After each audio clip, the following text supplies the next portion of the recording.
Hi everyone, so it will probably sound a bit strange to you, but I'm recording my voice over the video on top of it, so I hope I will sync what I'm watching at the same time as you do, because I stupidly recorded this presentation and I forgot to put the sound on. Right. So today is a lesson about the resultative clauses, which are really funny little things in English which will make you sound much more authentic, idiomatic. And very unfortunately for you though, this is a structure that we do not use in French. So you will have to get your head around how it works and the reason why we use it. One of the main reasons is because we want to stress the result of an action more than how it's caused. So the way to form a resultative clause is manifold. You have 5 different ways of forming it. The first one is coming on the screen right now.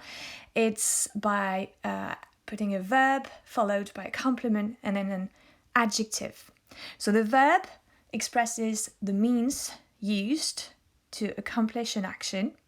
The complement is the object we're talking about, and the adjective is the result.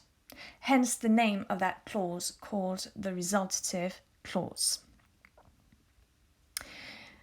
An example right now coming maybe on my screen. Yes. So the action, for example, would be I have painted my room. So this is what I did. The result of that action would be that now it is blue. And this is what I want to stress and emphasize and highlight in my sentence.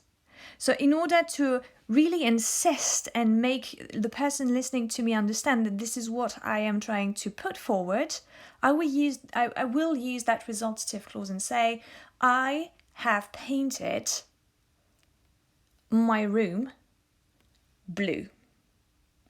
And this is the most common form of resultative clause. So I have painted is the action. I painted my room, and the result is that it's blue now. And that's also the reason why we use the present perfect in this sentence, that you want to stress the fact that there's a link between what you did in the past and the result now.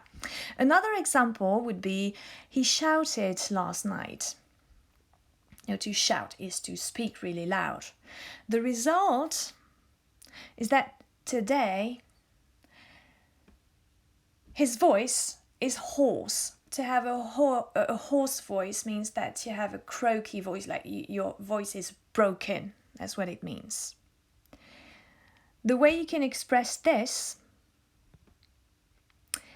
is by saying that he shouted himself hoarse. And the reason why we use the reflexive pronoun himself is because the person we are talking about is he. So the pronoun he is the same person we're talking about before and after the verb. So before shouted, it's he we're talking about. After shouted is still he, so that will become himself. So he shouted himself hoarse. We might also think about the example, he read himself blind. What he did is that he read a lot, and the result is that he became blind after reading so much.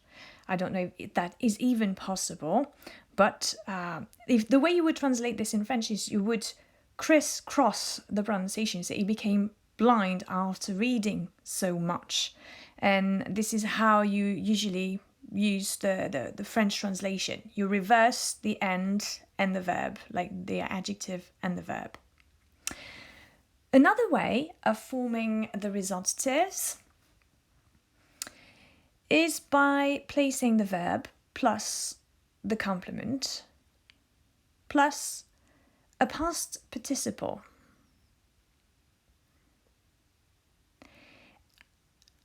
So most of the time, most of the time, this is a generality.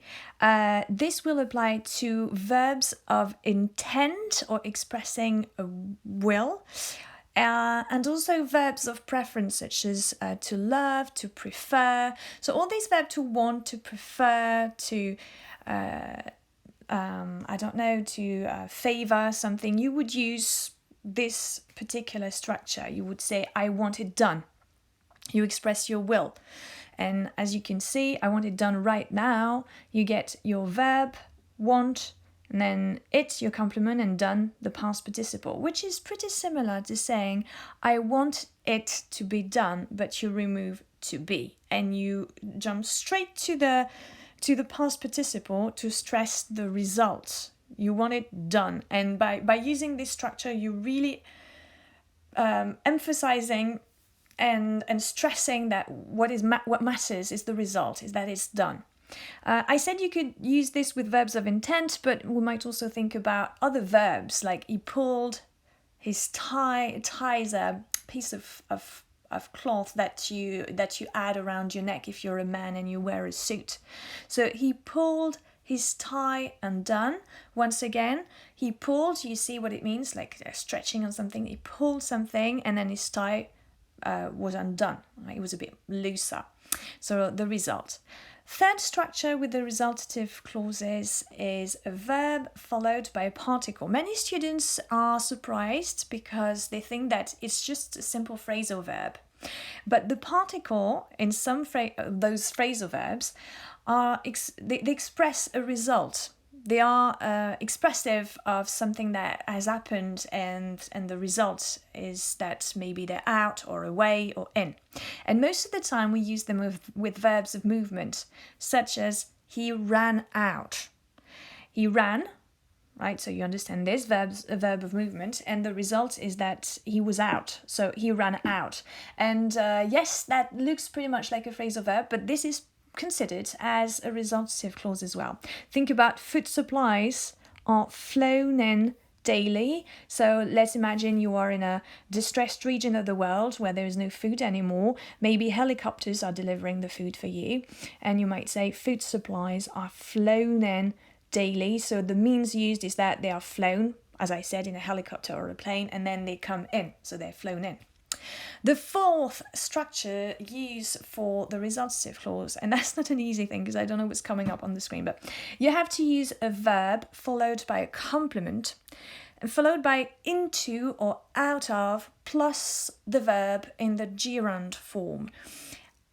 This is something that we have come across already in class, and that's the way I introduced the resultative clause to you in class, I remember. So when you use into, what you're trying to do or what you're trying to achieve is that you're trying to convince somebody. You talk somebody into doing something. The very opposite, if you talk somebody out of, if you use this out of prepositional group, it means you're trying to dissuade them, to deter them from doing something. For example, she threatened him into signing. So what she did is she used a threat, she used a menace, and the result is that he or she, or actually he, because it says him, he ended up signing because she threatened him so much. The result is that he gave in, he caved in, and he signed whatever it was meant to sign. Another example might be they tricked her into believing that. And when you trick somebody into, once again, you use a trick, you're pulling the wool over somebody's eyes, you're deceiving somebody, you're misleading someone so that they end up believing in something. And the result is what we are focused on in this sentence. So that will be the end of this sentence. They tricked her into believing. Another example, I managed to talk him, not to talk to him, because if you talk to him, that would be that's it. But if you talk him it's out of joining the army, it means that you managed to dissuade him from joining the army. By talking so much to him, by harping on about the army and saying how wrong that is, you managed to convince him that he shouldn't join the army. So I managed to talk him out of joining the army. Very often it's used with verbs such as argue, blackmail, cheat, to fool, to provoke. So as you can see, argue, blackmail, cheat, fool, provoke. These are verbs that express, maybe not provoke as much, but they express something that shows that you're trying to lie to people, to threaten somebody, or to talk to somebody. This is less dramatic, but most of the time it's that you're very conniving, you're trying to manipulate people. And the last way of using resultative clause, which is something we may have seen as well in class, is when you use a verb plus a complement plus to plus a noun. So you really need to make sure on a memo card or on a piece of paper you save those pieces of information, somewhere. Because look at the way it's constructed here. They stoned the man to death. So what they did is they threw stones at somebody, so they stoned someone, and the result is that he ended up dying from this stoning. So they stoned the man to death. Right? You used the three elements, verb, complement, to, and noun. And what is really shocking when you use such a structure is that the last word of the sentence is death. So it's very dramatic, right? That's the last word that we hear. She lulled the baby to sleep. To lull a baby is to make him feel cozy by taking him in your arms and just, swinging the baby in your arms. She lulled the baby to sleep, which means that he ended up sleeping because he had been lulled by the mom, right?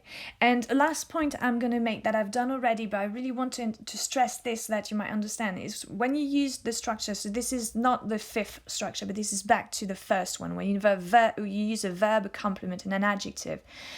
If the subject is the same before and after the verb, you use the reflexive pronoun.